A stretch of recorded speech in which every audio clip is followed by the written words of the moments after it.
Gettysburg, Day 3, 5 a.m.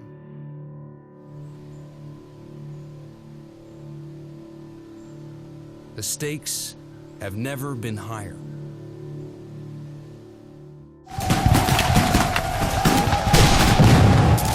Yesterday, Robert E. Lee was on the verge of all-out victory. Confederate troops assaulted the Union's left flank and nearly broke through. Robert E. Lee knows he came very close, but no cigar. General Meade's actually a little shaken. He knows it was a very close-run thing, barely escapes disaster. Now rebel troops are gaining ground on Lower Culp's Hill and are positioned to threaten the Union's rear lines.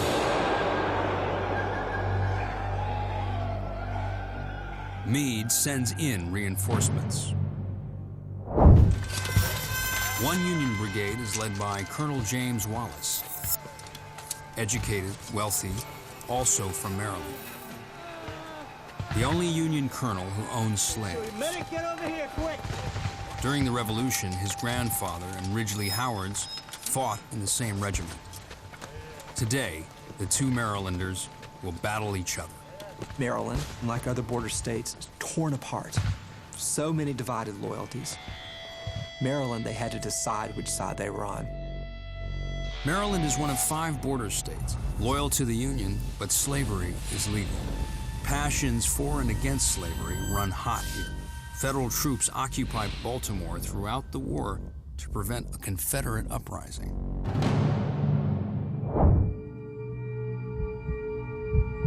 On Culp's Hill, Ridgely Howard's unit prepares to attack. Their target, defenses held by Union troops from their home state.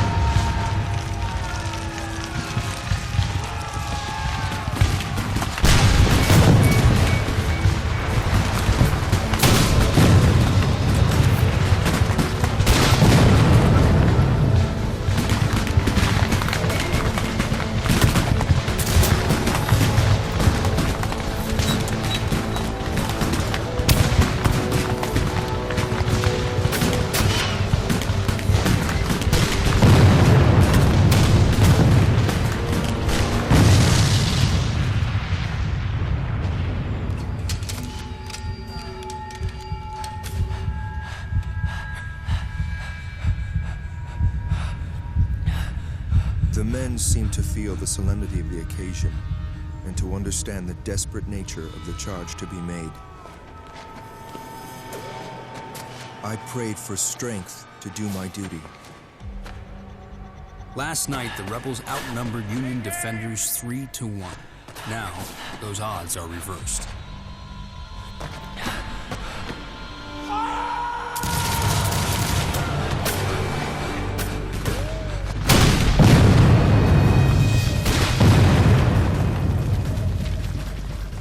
It appeared to me as if the whole of my company was being swept away by the awful shower of shot and shell flying around us. A demon seemed to take possession of me. I had but one thought: to avenge my comrades.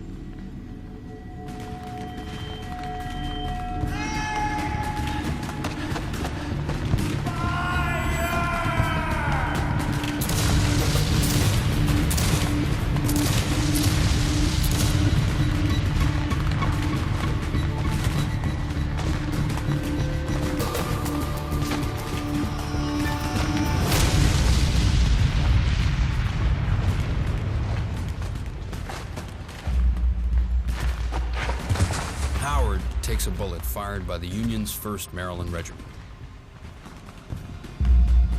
I felt a burning in my thigh, as if all the blood in my body was rushing to one spot. It is a hard thing to say, but I am convinced the Federals deliberately shot at us while we lay there helpless on the field. A soldier at my left was shot. I was also struck in the hip.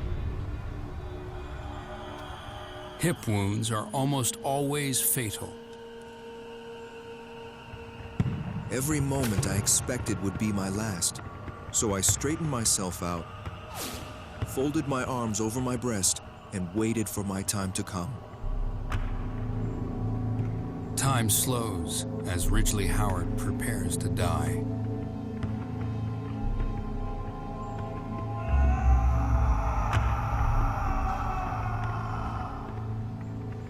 James Wallace won't let a fellow Marylander suffer, no matter which side he's on. The 1st Maryland Confederate met us and were cut to pieces.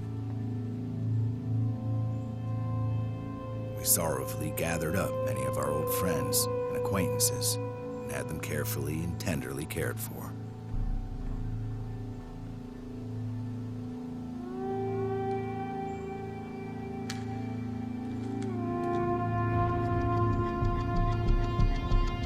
I don't know how long I lay. Seconds would seem to be minutes, and minutes hours. Coming to Howard's aid, the soldiers he'd least expect to help. The same Union troops who shot him. They asked what regiment I belonged to. I replied, the Maryland Battalion, to which they made answer, "Do you know you are fighting your own men?" I answered, "Yes, and we intend to fight them."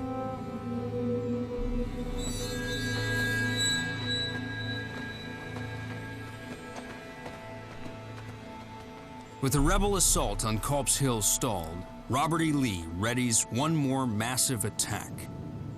It will be one of the iconic battles of the Civil War. 12,000 Confederate troops, hundreds of cannons. The largest artillery barrage ever in North America is about to begin.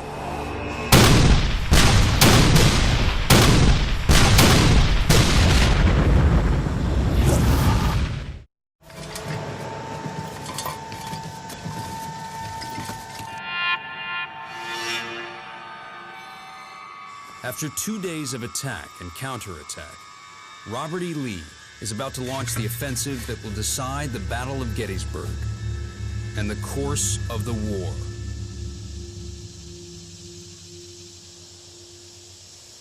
He's sending in 12,000 soldiers anchored by George Pickett's division, his only fresh troops. Their mission, attack the Union center and cut the Army of the Potomac in two. Lee's pushing all of the chips to the middle of the table because he knows this is the last chance he's going to have. This was a calculated decision. It was well thought out and had a reasonable chance of success. Leading one of the rebel brigades, General Joe Davis, aristocrat, slave owner. His uncle, Confederate President Jefferson Davis. His hometown of Vicksburg, Mississippi, is under Union siege.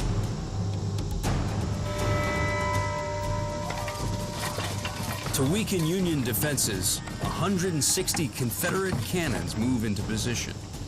A line of artillery 2 miles long. Against them, 100 Union cannons. It's 87 degrees, brutally humid.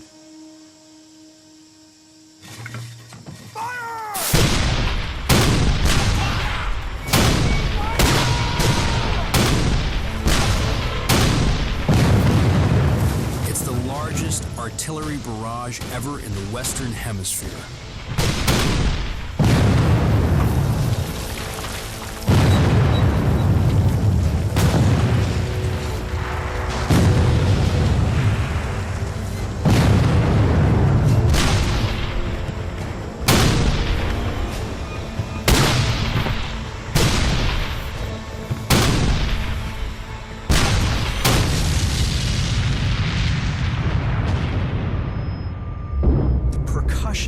Would shake the internals. The organs would actually, in some cases, rip apart. The membranes within the ear would tear. This would create blood streaming down the sides of these artillery units' faces.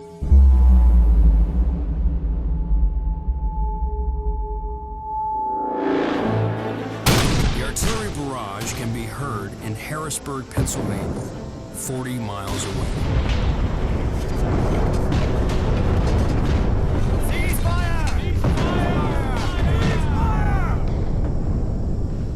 To lure Lee into thinking he's crippled the Union's artillery, Union commanders silence their guns. By 3 p.m., Confederate artillery also stops firing. An eerie quiet reigned over the battlefield. All the smoke from that bombardment still sat on the windless day. The Yankees expected a huge attack from the Southerners. The Southerners knew what they were about to do and what they went up against, and it must have been an intense moment as they stared each other across the fields.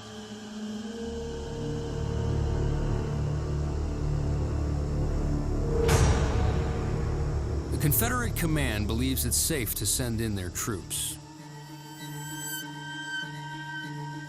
Time to set in motion one of the iconic battles of the Civil War.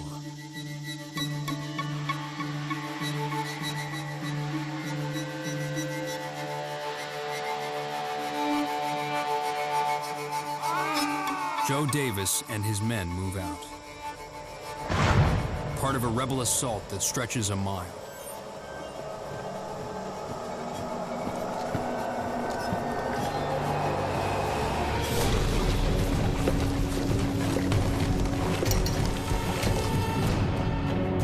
To reach Union lines, they must cross 1,700 yards of open meadow, then race up a hill.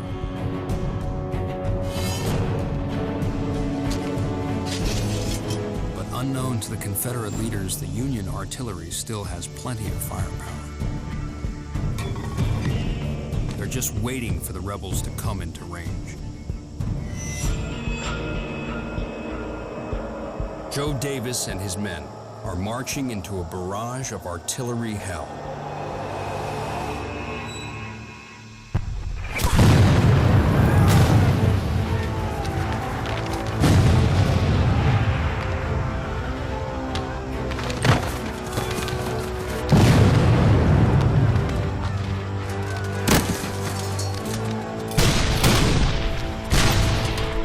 First, the ordnance rifle cannon, made with 4.5-inch strips of wrought iron.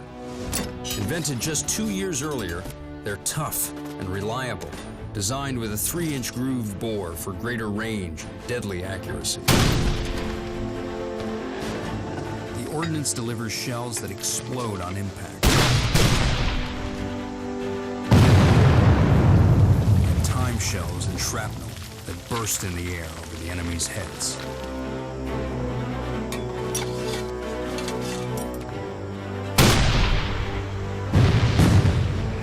Shot can take out 10 men. Being on the receiving end of one of these projectiles from the rifled ordnance would be completely devastating. You don't know what's coming at you. You can only imagine. And then all of a sudden, the guys that you are standing next to are gone, vaporized.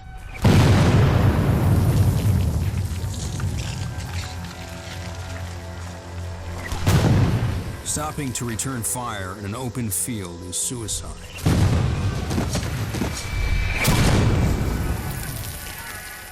And there's no point. Their muskets don't have the range. Davis knows his men have to keep moving. We were growing thinner at every step. Under this destructive fire, which commanded our front and left with fatal effect. The troops displayed great coolness. We're well in range to move steadily forward, regularly closing up the gaps made in their ranks.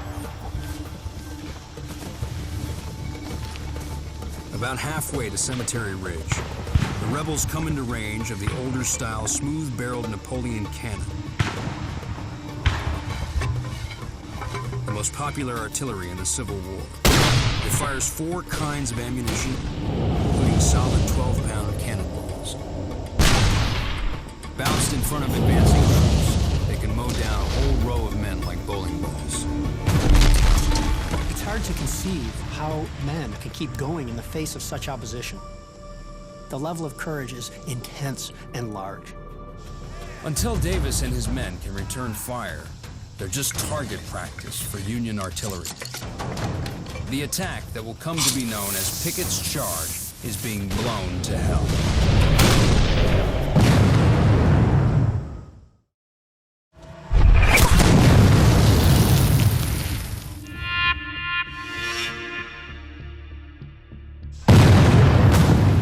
Lee's offensive is advancing toward enemy troops on Cemetery Ridge.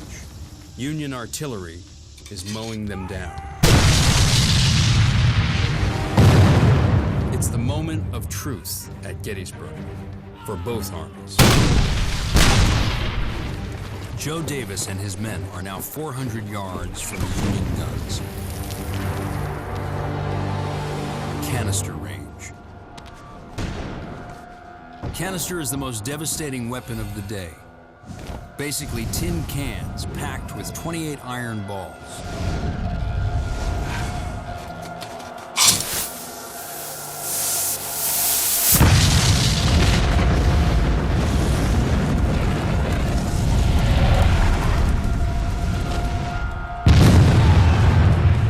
The casing explodes, spraying the iron balls into advancing troops at hundreds of yards per second. Canister shot just made that cannon a gigantic shotgun, and it would mow down up to 20 guys at a time, if not more. Guys would be completely tore apart, limbs, heads, arms, legs, and it was so demoralizing for the other soldiers to witness such an event.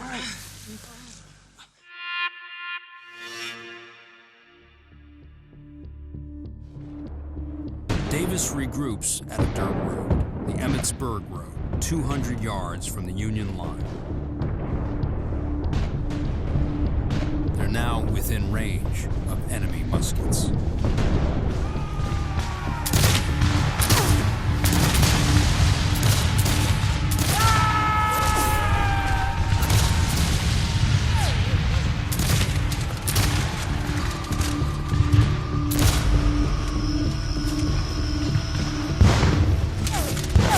One fence they're using for cover takes 836 rifle shots.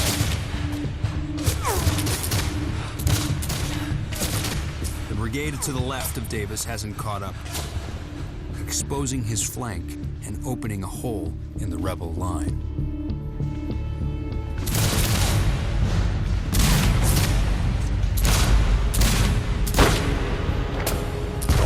A few men under Davis make it to the Union line and plant their flag on a stone wall. A brave but futile gesture.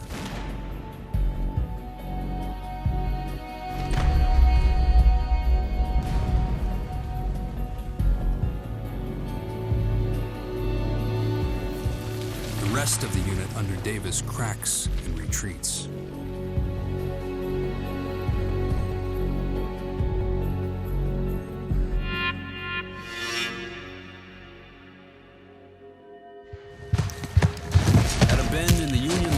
Rebel troops under George Pickett managed to break through and surge over the wall. Union gunners fire point blank.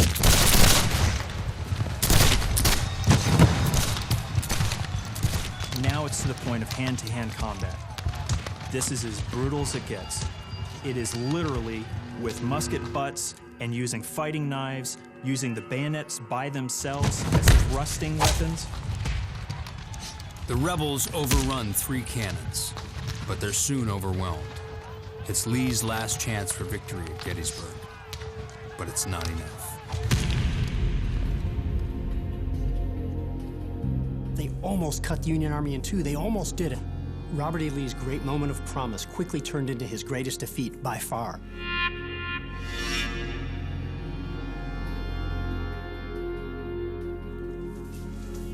The entire rebel line retreats. They are compelled, forced to retire across that very ground in which they had made this brave, gallant charge. More than half of the force that began Pickett's charge is dead, wounded, captured, or missing. Lee loses a third of his army at Gettysburg. It's the bloodiest battle ever fought on American soil. more than 50,000 casualties. Robert E. Lee's bold invasion of the North has failed.